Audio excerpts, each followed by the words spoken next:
하나님 말씀 디모데전서 3장 8절로 13절 한 절씩 교독하십시다.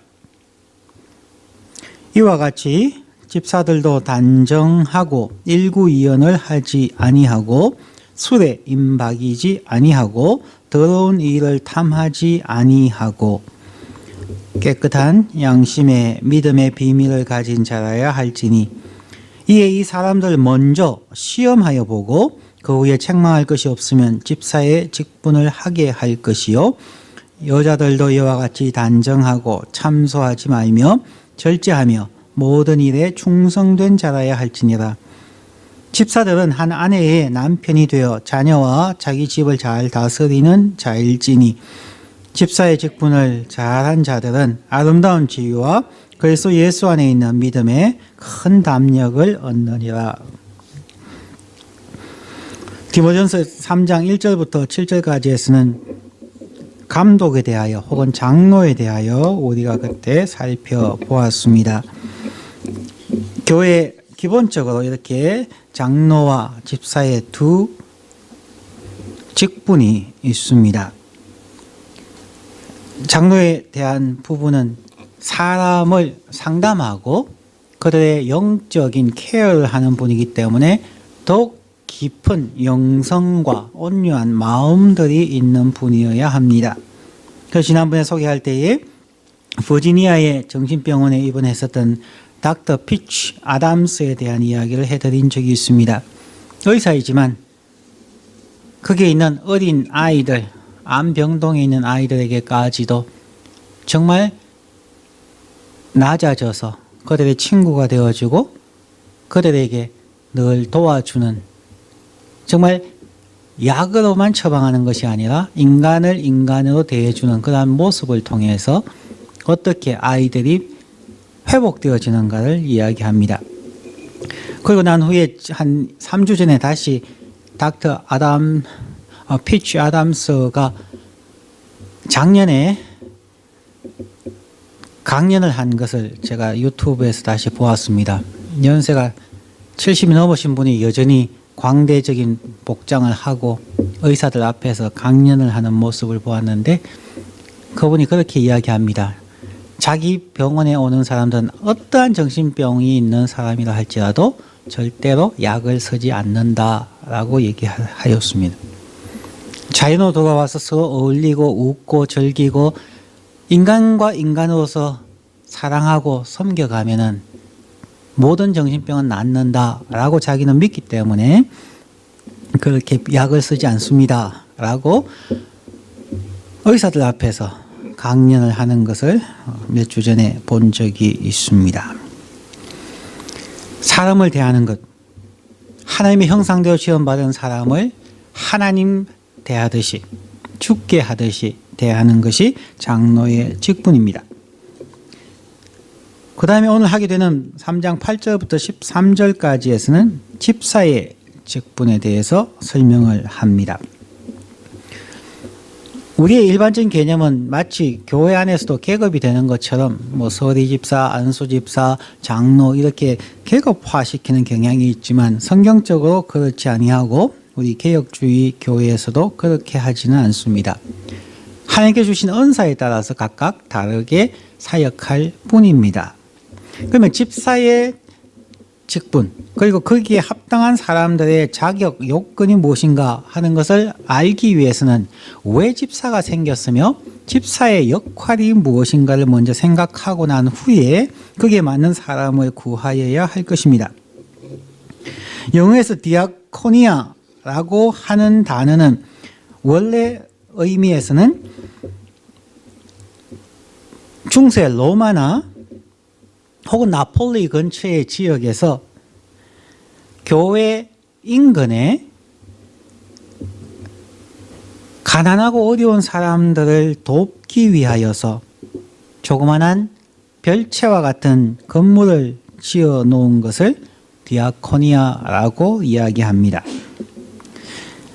여기에서 디아코니아는 diaconia라는 영어 단어입니다. 그러나 이것이 기독교 안에서 사용하여지는 것은 디아코니아에서 diakonia라고 하면은 기독교적인 신학적 의미가 됩니다. 원래 헬라어에서 나온 이 단어의 의미는 그렇습니다. 가난한 사람과 억압받는 사람들을 섬기기 위하여 부름받은 사람들이라는 그러한 의미입니다. 그렇기 때문에 이 집사에 해당하시는 분들은 봉사하는 것이 주 의무입니다. 처음에 사도 베드로를 비롯하여서 사도들께서 초대교회 모든 일들을 하다 보니까 그 당시에 기근이 있고 여러 가지 어려운 사람들이 많아서 이 사도들조차도 과부와 나그네와 가난한 사람들 돕다가 보니까 교회가 잘 운영되지 않았습니다. 그래서 바울 사도가 이야기하죠. 자, 7 안수 집사를 뽑고 우리는 말씀과 기도하는 일에 전무하겠습니다. 조금 더 영적이고 사람들의 마음과 영혼을 다스리는 것을 하겠습니다. 반면에 안수 집사님들은 고아와 과부와 나그네와 어려움에 처한 사람들을 도와주는 일을 하기 위해서 만든 직분이 바로 집사입니다. 가난한 사람들과 억압받는 사람들을 돕는 것, 더 나아가서는 어떤 필요에 의해서 필요를 느끼는 사람들을 돕기 위한 직분입니다. 본래 이 단어가 시작된 디아코니아라고 하는 단어는 과거에 식사를 할 때에 사람들이 식사를 하면 그 옆에서 시중을 드는 오늘날의 웨이터나 웨이트레스에 해당하는 말이 디아코니아입니다. 상대방이 충분히 음식을 먹고 어떤 봉사를 할 수 있도록 그렇게 준비되어진 사람들을 이야기합니다. 이것이 더 나아가면은 이제 경제적인 관리를 하는 사람들이 바로 그들 중에 하나입니다.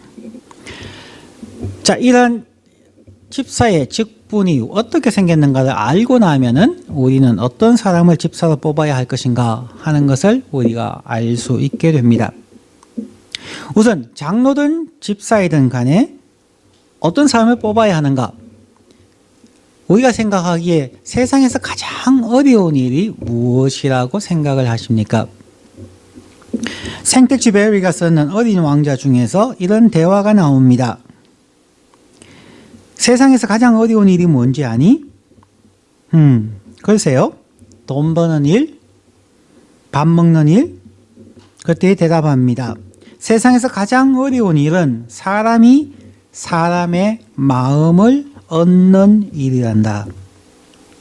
각각의 얼굴만큼 다양한 각양각색의 마음은 순간에도 수만 가지의 생각이 떠오르는데 그 바람 같은 마음을 머물게 한다는 건 정말 어려운 거란다. 어린아이들이 읽는 어린 왕자라는 동화책에 나오는 이야기입니다. 그러나 이것은 사실입니다. 사람이 사람의 마음을 얻는다는 것. 시시각각으로 변하는 그 마음이 머물 수 있도록 한다는 것은 가장 어려운 일입니다. 교회의 직분자는 바로 이러한 분들이어야만 합니다. 사람의 마음이 머물 수 있는 것. 사람의 마음을 얻을 수 있는 사람들이어야 합니다. 특히 이제 오늘 집사에 대해서 이야기하면서 집사의 직분이 재정을 담당하고 남을 돕는다고 얘기하지만 물질로서 도움으로 사람의 마음을 얻을 수는 없습니다. 사람의 마음을 얻을 수 있는 것은 결국 그 사람의 인품입니다. 그래서 집사에 대해서 이야기하면서 바울 사도는 첫 번째 집사의 요건에 대해서 8절 말씀에 이야기합니다. 이와 같이 집사들도 단정하고, 한국말에 단정하고라고 되어 있는데 영어 성경에는 respect라고 되어져 있습니다. 존경받는 사람, 사람의 마음을 얻는 사람이 집사가 되어야 한다 하는 것입니다. 그 사람의 학력이나 그 사람의 경제적인 여건에 그것을 보는 것이 아니라 사람의 마음을 얻을 수 있는 사람, 사람들로 하여금 존경받기에 값어치가 있는 사람을 집사로 선출하여야 된다라고 말하고 있다는 것입니다. 이 존경받는 사람은 어떤 사람입니까? 두 번째는 일구이연을 하지 아니하고, 어떤 사람을 도와주는데 지금 떨어졌으니까 내일 오십시오. 그런데 내일 그 다음날 왔는데 또다시 지금도 없습니다. 이렇게 말에 진실성이 없으면은 누가 그 교회나 그 무료 급식소에 찾아가겠습니까? 두 번째는 그 말 자체 일구이연하지 않는다는 것, 영어 성경으로 sincere한 사람들. 정말 말하기 전에 깊이 생각하고 자기 말에 대해서 책임을 지려고 노력하는 사람을 집사로 선출하라, 그렇게 되어져 있습니다. 첫 번째는 존경받을 만하고, 두 번째는 말에 매우 신중한 사람, 말했으면 지키려고 노력하는 사람을 하십시오.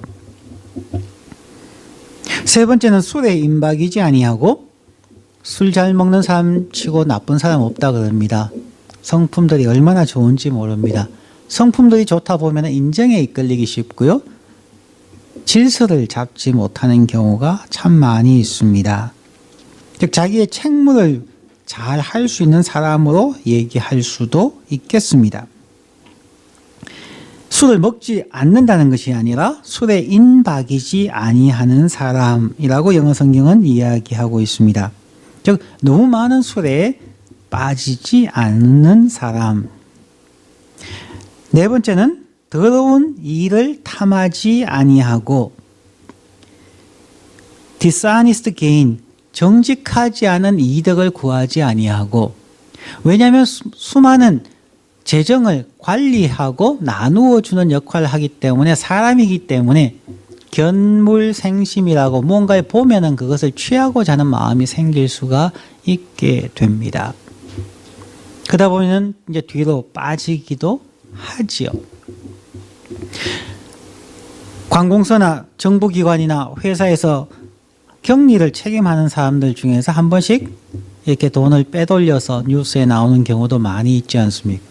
돈이 워낙 많다 보면은 조금 빼돌려도 표시가 나지 않는 경우가 참 많이 있습니다. 그리고 참 슬픈 이야기 중에 하나가, 교회가 조금만 커지게 되면은 주위에서 각 교회 재정부에 로비하러 오는 사람들이 엄청 많습니다. 업체들이 많습니다. 그러니까 일반 조그만한 중형 교회라 할지라도 가장 많이 찾아오는 것은 음향 시스템, 그다음 프로젝트를 담당하는 사람에게 설비업체들이 많이 찾아옵니다. 사실 그 원가로 따지면 얼마 되지 않은데, 어느 한 교회에 들어가서 대예배실부터 시작해서 음향 시스템 하나 딱 집어넣으면 몇십억에 들어가는 프로젝트입니다. 그러면은 그걸 한 교회를 컨트랙트를 맺게 되면은 엄청난 이윤이 생기니까 그런 음향 업체들에서 자기는 어느 교회 집사입니다, 어느 교회 장로입니다, 그리고 교회에 접근하는 경우가 있죠. 그렇게 접근하고 나면은 대금을 다 지불하고 나면 한국에서는 또 리베이트라고 하는 것이 있어서 대금의 10%를 이렇게 그 재정 담당하는 사람에게 돌려주기도 하고요.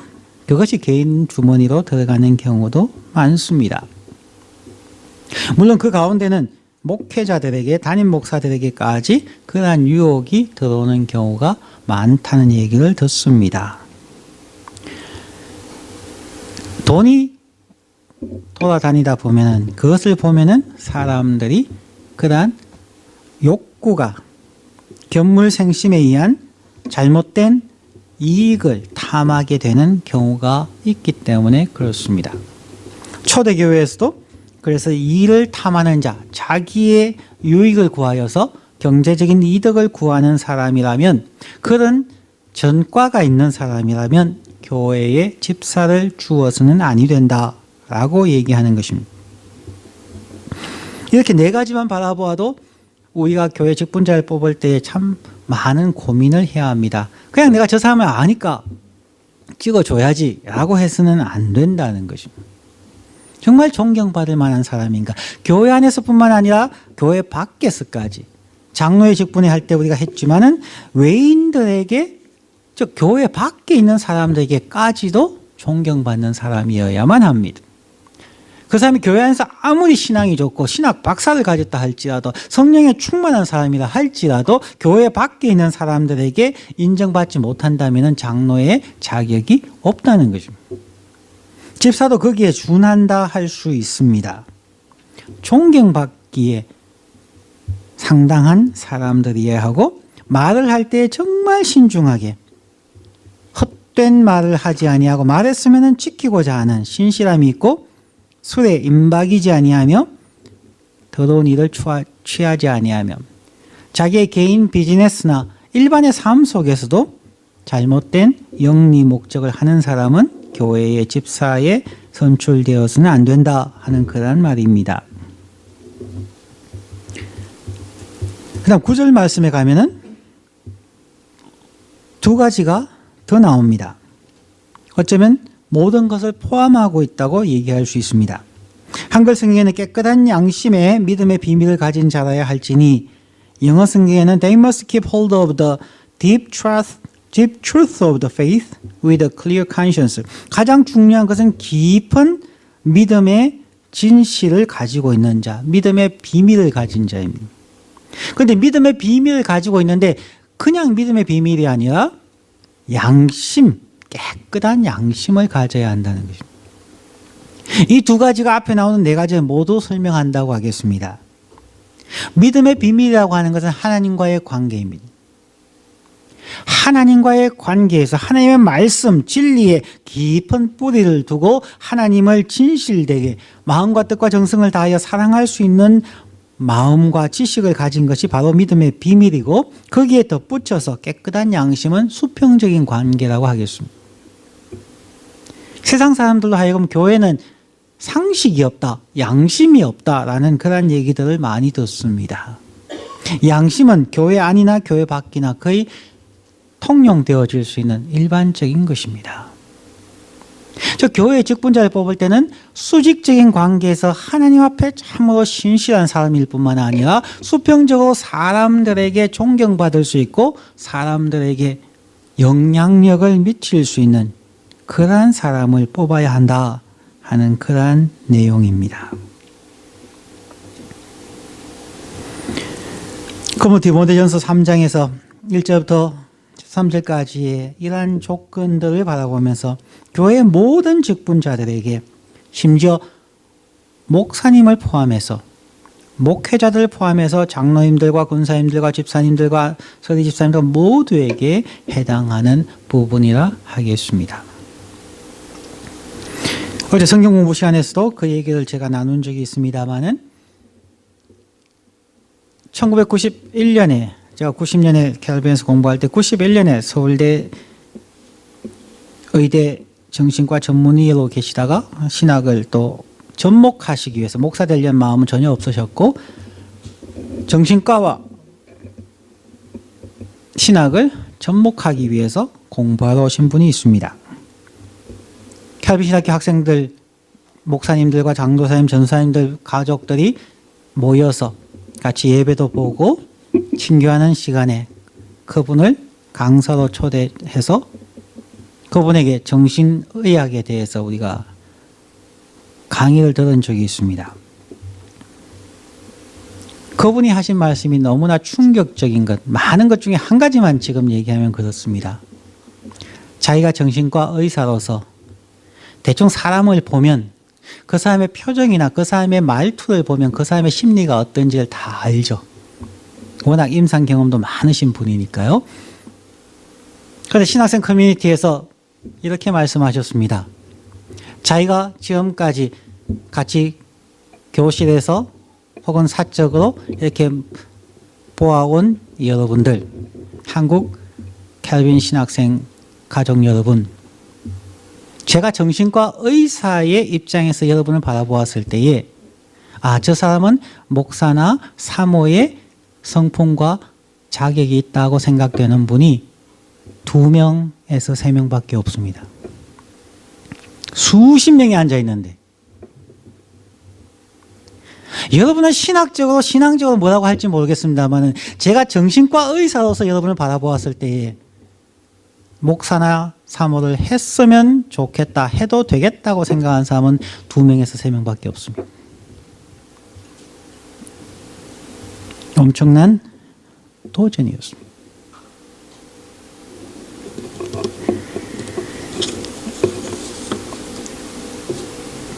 그런 정신이 켈빈 신학교와 너무나 맞다는 생각을 합니다. 켈빈에 와서 참 많이 배운 것이 그것입니다. 가장 먼저 배운 것이 그것입니다. 하나님으로부터 부름을 받는 콜링은 두 가지가 있는데 주관적 소명과 객관적 소명이 있다는 것입니다. 주관적 소명은 자신이 성경을 읽다가 자신이 기도하다가 하나님을 만났고 하나님이 내 마음에 감동을 주셔서 나는 선교사가 되겠습니다. 나는 목회자가 되겠습니다. 나는 이러한 봉사자가 되겠습니다. 라고 결심하는 하나님과의 수직적인 관계에서 결심하게 되는 주관적 콜링은 겨우 20점밖에 되지 않는다는 것입니다. 거기에 반하여서 객관적 소명이라고 하는 목회자로서 사명자로서 이 정도의 지적인 수준과 정서적인 안정감과 삶의 실천적인 노력과 세상 사람들이 바라보았을 때 저 사람은 하나님이 일을 했으면 좋겠다 라고 평가받는 것이 80점이라는 것입니다. 그래서 켈빈의 MD부터 가려면 정신과 문항을 5,000문제를 4,500문제를 풀어야 됩니다. 정신과 의사와 상담을 해서 오케이 신호가 나야만 됩니다. 왜냐하면 교회가 어려운 것은 그냥 주일날 교회 왔다가 가시는 분들에 의해서 교회가 시끄러운 적은 한 번도 사실 없습니다. 대부분 교회가 시끄러운 것은 목사님들 때문에 혹은 장로님들과 집사님들 때문에 직분자 때문에 교회가 시끄럽습니다. 우리는 주관적 소명에 의해서 내가 하나님 앞에 은혜 받았으니까 내가 하나님께서 가라고 했으니까 나는 하나님의 말씀에 순종해서 갑니다. 그거는 증명할 방법이 없습니다. 오늘도 어느 학생 한 명을 오늘도 몇 명을 상담을 했는데 그중에 한 명이 지난번에도 만났었고요. 그런 얘기를 합니다. 지금 태국 선교사님의 자녀입니다. 그 어머님이 기도를 많이 하시고 그냥 기도하시면 하나님이 응답 주셔서 그냥 응답 받으면 그대로 하는 분이라고 합니다. 원래 1학년으로 켈빈 대학에 왔습니다. 그 어머님께서 기도하시고 고난 옆에서 가면 어느 교회 갈 것인가 기도했다는 겁니다. 그러니까 한인교회 가라 그랬다는 거예요. 우리 교회 한 번도 안 와봤는데. 그런 생각에 있으면 젊은 친구들은 그게 무슨 뜻인지 모릅니다. 신앙이 고착화되어져 버립니다. 수직적인 것과 수평적인 것이 같이 가야 하고 어쩌면 수평적인 것이 더 많은 점수를 받아야만 이 땅에서 교회가 세상의 소금이 되고 빛이 될 수가 있습니다. 그게 목회자와 직분자의 삶이어야 한다는 것입니다. 그럼 10절 말씀에 이러한 사람들 먼저 시험하여 보라고 이야기합니다. 그 사람들의 삶을 어떻게 살아왔는지 한번 쭉 살펴보라는 것입니다. 살펴보고 난 후에도 책망할 것이 없으면 집사의 직분을 하게 하십시오. 11절 말씀은 조금 더 나아가서 상당히 도전적입니다. 여자들도 여기에서 여집사님을 얘기하시는 것은 처음은 아닐 겁니다. 초대교회 여집사님은 없었으니까요. 그럼 여자들도 하고 했을 때는 아마 장로의 부인이나 안수 집사의 부인일 겁니다. 즉 직분자의 부인들도 점검하십시오 하는 말입니다. 직분자의 부인들도 이와 같이 단정하고 위에 나온 것처럼 단정하다는 것은 존경받기에 합당하고 참소하지 아니하며 이곳저곳 다니면서 가십하지 아니하는 사람. 그 다음에는 절제하며 모든 일에 충성된 자라야 합니다. 집사들은 한 아내의 남편이 되어 자녀와 자기 집을 잘 다스리는 자일지니 집사의 직분을 잘한 자들은 아름다운 지위와 그리스도 예수 안에 있는 믿음에 큰 담력을 얻느니라.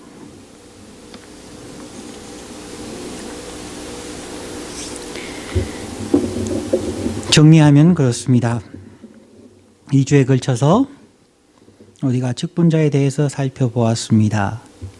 모든 직분자, 모든 교인들의 모습은 결국 하나님 앞에서 믿음의 비밀을 가진 자, 하나님과의 수직적인 관계에서 신실한 자입니다. 그리고 사람들에게 선한 양심을 가지고 사람들에게 존경받을 수 있는 사람이어야만 합니다. 이것을 더 넓게 바울 사도가 이야기한 것이 갈라디아서 5장 22절부터 23절에 있는 성령의 열매입니다. 사랑과 희락과 화평과 그 다음에 뭡니까? 오래 참음과 자비와 양선, 그 다음에는요 충성과 온유와 절제니. 이 9가지가 관계성이라는 거죠. 사랑과 기쁨과 평화는 하나님과의 관계입니다. 두 번째 나오는 오래 참고 자비하고 양선을 구하는 것은 이웃과의 관계입니다. 충성과 온유와 절제는 자기 자신과의 관계입니다. 모든 그리스도인은 직분자이든 아니든 관계없이 모든 그리스도인, 성령 안에서 살아가고 성령의 사람이라고 말하는 사람들은 반드시 성령의 열매를 맺어야 하는데, 그 열매는 하나님과의 관계와 이웃과의 관계와 자기 자신과의 관계에서 열매를 맺어야 한다 하는 것입니다.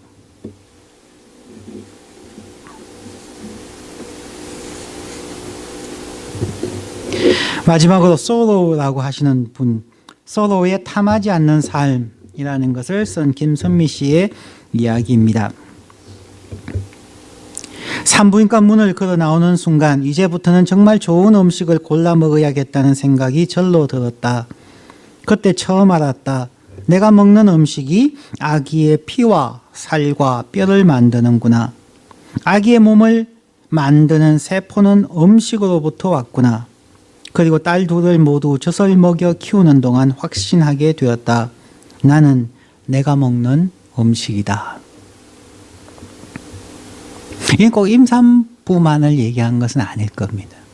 모든 사람은 우리가 먹는 음식이 바로 저희들 자신입니다. 우리가 뭘 먹느냐에 따라서 건강할 수도 있고 몸이 약할 수도 있습니다. 마찬가지로 우리 그리스도인이 무엇을 먹는가, 영적인 양식과 세상적인 양식과 세상 사람들과의 관계 속에서 우리가 무엇을 먹느냐에 따라서 우리는 그러한 사람이 되어집니다.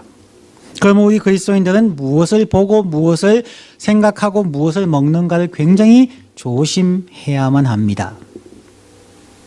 그리고 마지막으로 오늘 본문과 연결시켜서 교회는 어떤 직분자를 먹느냐에 따라서, 어떤 직분자를 세우는가에 따라서 그 교회가 정의되어집니다. 아무리 교회 계획을 외친다 할지라도 그대로 되는 것은 아닙니다. 어떤 사람이 모인 교회인가, 어떤 사람이 직분자로 세워진 교회인가, 그것이 그 교회의 DNA를 결정하고 그것이 하나님과 사람 앞에 어떤 교회가 되는지를 보여줍니다. 우리 모든 성도님들께서 우리 자신이 참 하나님 앞에 온전한 하나님의 사람으로 또 교회의 일꾼으로 준비되어지는 우리 모두가 되기를 원합니다. 기도하겠습니다.